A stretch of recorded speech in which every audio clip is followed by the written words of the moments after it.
Hello all, welcome to Sri crafts. ఈరోజు ఈ వీడియోలో అవుట్ఫిట్ ఫ్రమ్ ద స్క్రాచ్ చేస్తున్నానండి. దిస్ ఈస్ ద శారీ మీరు చూస్తుంది. ఈ శారీతో నేను lehenga, crop top blouse and jacket stitch చేద్దాం అనుకుంటున్నాను. అందుకోసం నేను ముందుగా పళ్ళు ఫ్యాబ్రిక్ అండ్ బ్లౌజ్ ఫ్యాబ్రిక్ని సపరేట్ చేసేసి బ్లౌజ్ పీస్ కోసం కూడా 1 మీటర్ ఫ్యాబ్రిక్ని తీసానమాట. దట్ ఈస్ ఫర్ క్రాప్ టాప్కి. అండ్ ఇది లెహెంగా కోసం 3.25 మీటర్ వచ్చింది. పైన బార్డర్ కూడా తీసేసాను. 3 మెజర్ చేస్తే ఎగ్జాక్ట్గా మనకి 3.25 to 26 సెంటీమీటర్స్ మనకి మిగిలిందనమాట లెహెంగా కోసం. మిగతాది ఒక 1 metre fabric crop top blouse stitch చేస్తాను. అండ్ గ్రీన్ పళ్ళులో ఫ్యాబ్రిక్ అండ్ బ్లౌజ్ పీస్ కూడా ఆ రెండు కలిపి జాకెట్స్ ఇచ్చేద్దాం అనుకుంటున్నాను. ఫైనల్ లుక్ అనేది చాలా బాగా వచ్చిందండి.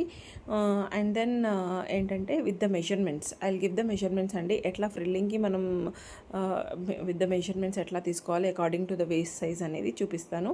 అండ్ ఈ వీడియోలో మనం ఇక్కడ క్రేప్ లైనింగ్ తీసుకున్నాను అనమాట. అది ఫ్రిల్ చేసి కింద పట్టి పెట్టి సపరేట్ చేసేసాను.